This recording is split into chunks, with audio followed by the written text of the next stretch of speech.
Good morning. I'm Ayya Vimala, and today is Thursday, April the 15th. Another beautiful day here. I hope it's lovely where you are, or you're content with it, whatever it is. I realized I was running late this morning because I started reading in a book, The Way of the Bodhisattva. And this is Shantideva's book. And we do chanting. My wish is the Bodhisattva prayer. And we do that. At Blue Lotus, we chant it. It's part of our chanting book in English. And it's an adaptation or some verses from Shantideva, who is an 8th century monk, Buddhist monk in India. So I finally got the book, but it was only this morning that I started dipping into it. And I just wanted to share with you some verses from the book. And this is from the Shambhala Library, so it's published by Shambhala Library. And they're all short 4-line gattas, and they're all on different subjects. So the one I wanted to read from is a chapter on patience.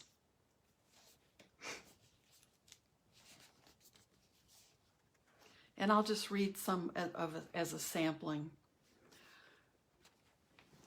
I need to turn something down, turn something off here. Okay, sorry. All the good works gathered in 1,000 ages, such as deeds of generosity and offerings to the blissful ones, a single flash of anger shatters them. No evil is there similar to anger, no austerity to be compared with patience. Steep yourself, therefore, in patience, in various ways, insistently. Those tormented by the pain of anger never know tranquility of mind. Strangers they will be to every pleasure. They will neither sleep nor feel secure.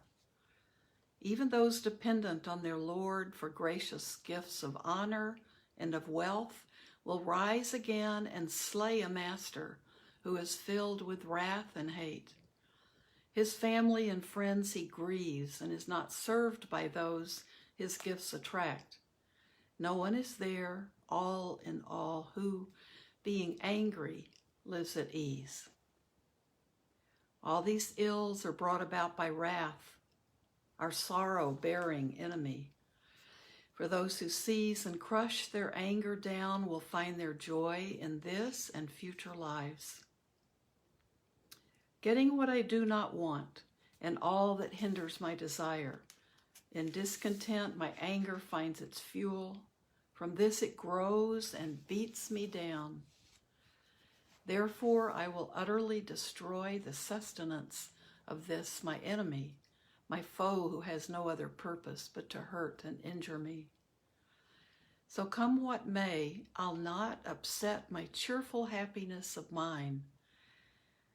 Dejection never brings me what I want. My virtue will be warped and marred by it.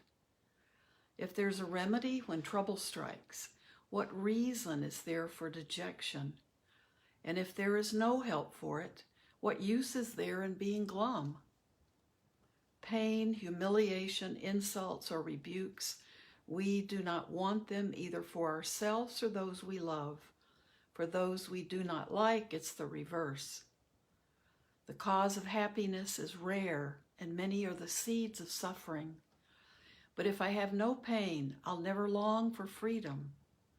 Therefore, my mind be steadfast. The Karna folk and those devoted to the goddess endure the meaningless austerities of being cut and burned. So, why am I so timid on the path of freedom? There's nothing that does not grow light through habit and familiarity. Putting up with little cares, I'll train myself to bear with great adversity. Don't I see that this is so with common irritations, bites and stings of snakes and flies, experiences of hunger and of thirst, and painful rashes on my skin, heat and cold, the wind and rain, sickness, prison, beatings. I'll not fret about such things. To do so only aggravates my trouble. There are some whose bravery increases at the sight of their own blood, while some lose all their strength and faint when it's another's blood they see. This results from how the mind is set, in steadfastness or cowardice, and so I'll scorn all injury, and hardships I will disregard. When sorrows fall upon the wise, their minds should be serene and undisturbed. For in their war against defiled emotion, many are the hardships, as in every battle. Thinking scorn of every pain and vanquishing such foes as hatred, these are exploits of victorious warriors. The rest is slaying what is dead already. Suffering also has its worth. Through sorrows, pride is driven out, and pity felt for those who wander in samsara. Evil is avoided, goodness seems delightful. I am not angry with my bile and other humors, fertile source of suffering and pain. So why should living beings give offense? They likewise are impelled by circumstances. Although they are unlooked for, undesired, these ills afflict us all the same, and likewise through unwanted and unsought, though unwanted and unsought defilements, nonetheless insistently arise. Never thinking, now I will be angry. People are impulsively caught up in anger. Irritation likewise comes, though never plans to be experienced. All defilements of whatever kind, the whole variety of evil deeds, are brought about by circumstances. None is independent, none autonomous. Conditions once assembled have no thought that they will now give rise to some result, nor does that which is engendered think that it has been produced. The primal substance, as they say, and that which has been called the self, do not arise designedly, and do not think, I will become. For that which is not born does not exist, so what could want to come to be? And permanently drawn toward its object, it can never cease from being so. Indeed, this self, if permanent, is certainly inert, like space itself. And should it meet with other factors, how could they affect it, since it is unchanging? If, when conditions act on it, it stays just as it was before, what influence have these conditions had?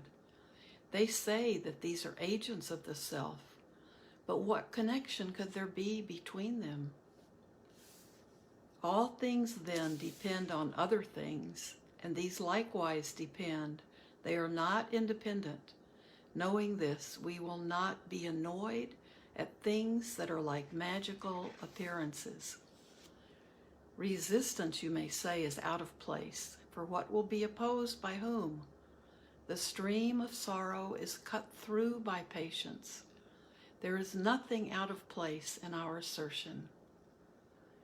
Then, when enemies or friends are seen to act improperly, remain serene and call to mind that everything arises from conditions.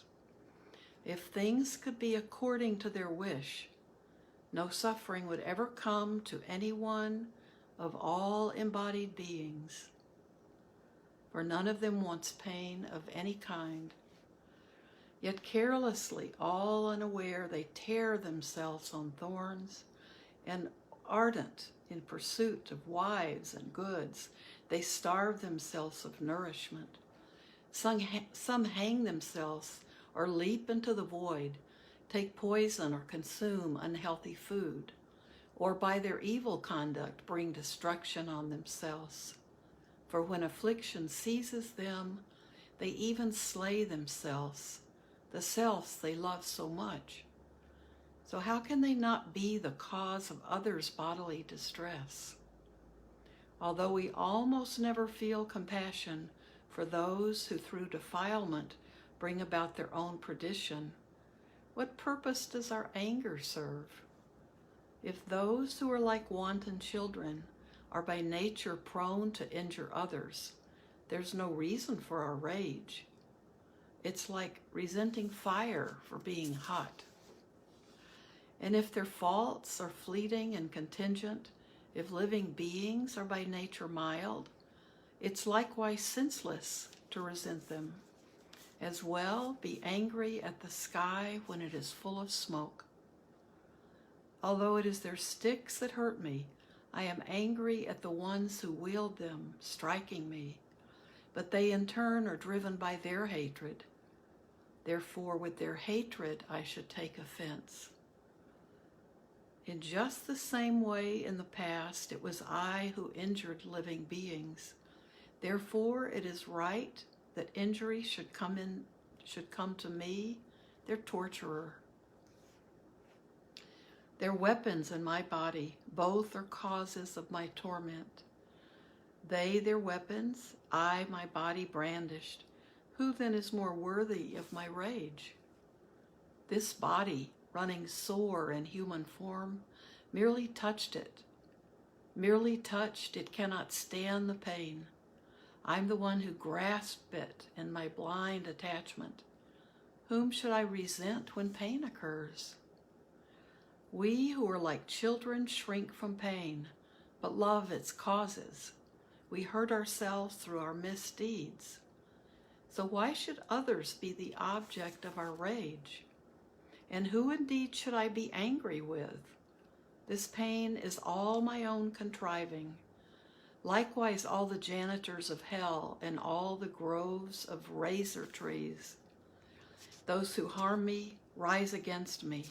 It's my karma that has summoned them, and if through this these beings go to hell, is it not I who bring their ruin? Because of them and through my patience, all my many sins are cleansed and purified, but they will be the one who, thanks to me, will have the long-drawn agonies of hell. Therefore, I am their tormentor. Therefore, it is they who bring me benefit. Thus, with what perseverity, pernicious mind, will you be angry with your enemies?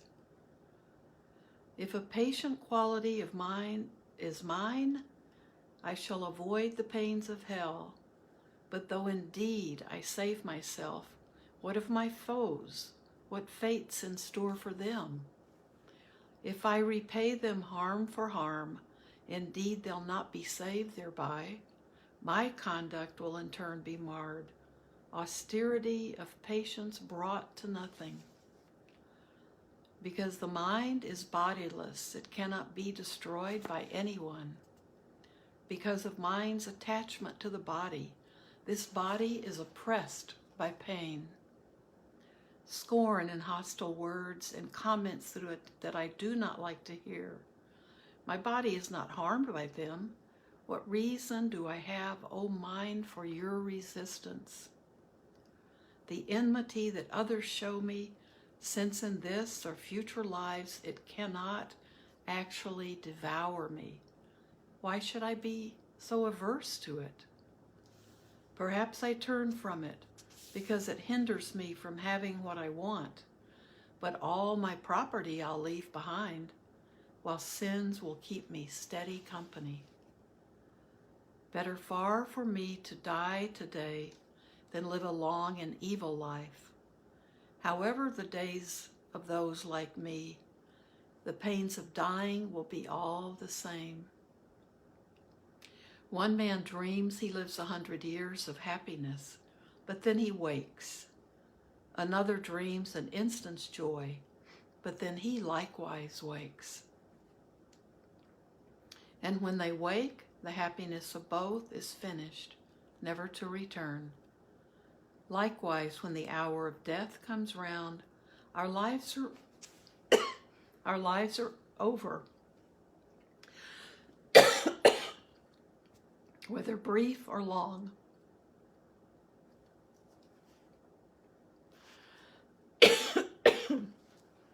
I'm going to stop there because I'm coughing now.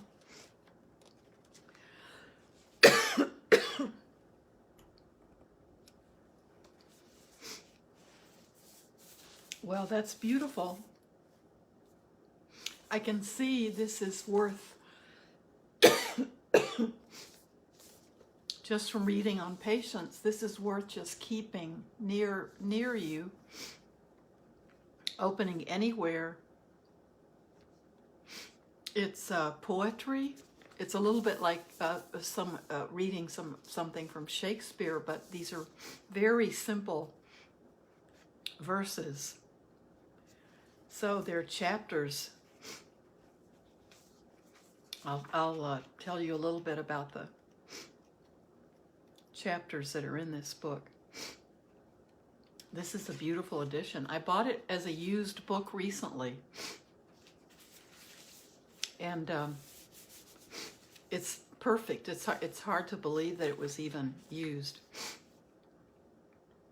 The way of the Bodhisattva, the excellence of bodhicitta, and we talked a lot about bodhicitta reading Pema Chodron's book, Welcoming the Unwelcome. And that's that development of an awakened heart, mind. Confession, taking hold of bodhicitta, carefulness, vigilant introspection, patience, I just read from that chapter, diligence, meditative concentration, wisdom, and then the appendices. The appendices have the life of Shantideva, equalizing self and other, and exchanging self and other, which sounds like Tonglen practice. So,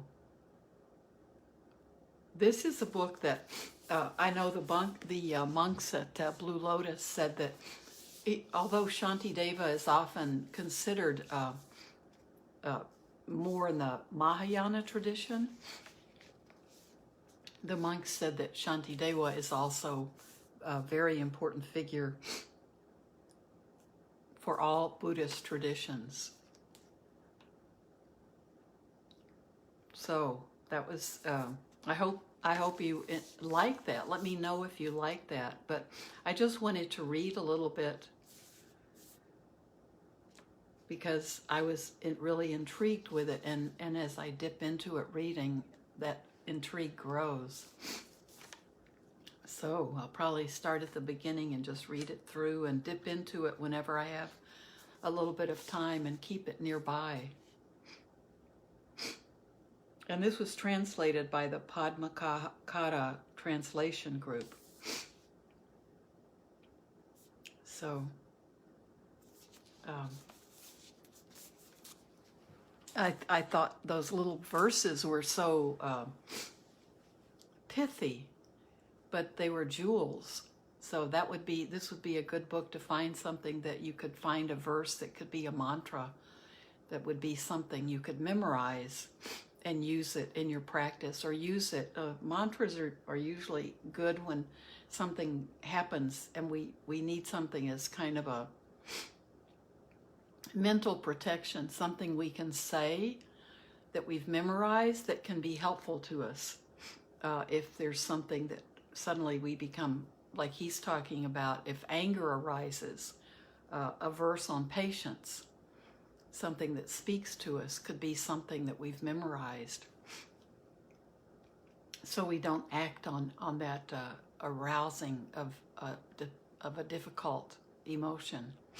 or fear, or suddenly knowing that you want to say something that you really know is wrong speech, and if you have something to work with to fight that tendency for that defilement to arise. So I thought we'd have time to meditate, but where time will be up very soon. I wanted to let you know tomorrow I won't be live.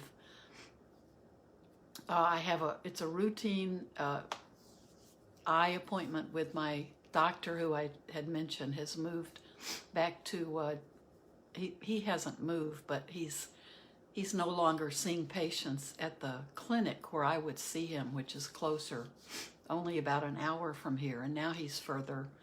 And because I have macular degeneration, I need to have my specialist be closer. So tomorrow I'm making the trek to Janesville to see my wonderful doctor and ask him to start helping me find a doctor as good as he is here in Illinois. I know he'll help me find one, but you know, when you have a doctor you trust and you've worked with for a long time, it's difficult if you have a chronic condition. So I have to have the injections in my eyes.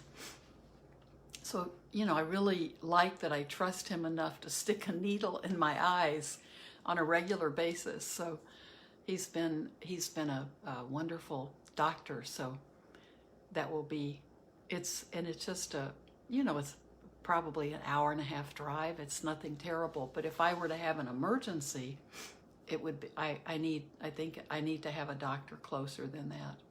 So, and I always have a wonderful friend who drives me.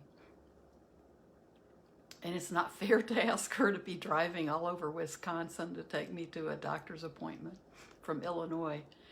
But it's nothing, I mean, I don't want anybody to think there's anything wrong with me or some serious problem. This is my, it's like changing the oil. This is my routine maintenance for my eyes. So have a wonderful weekend. I'll see you Sunday. And I hope you enjoyed Shanti Dewa.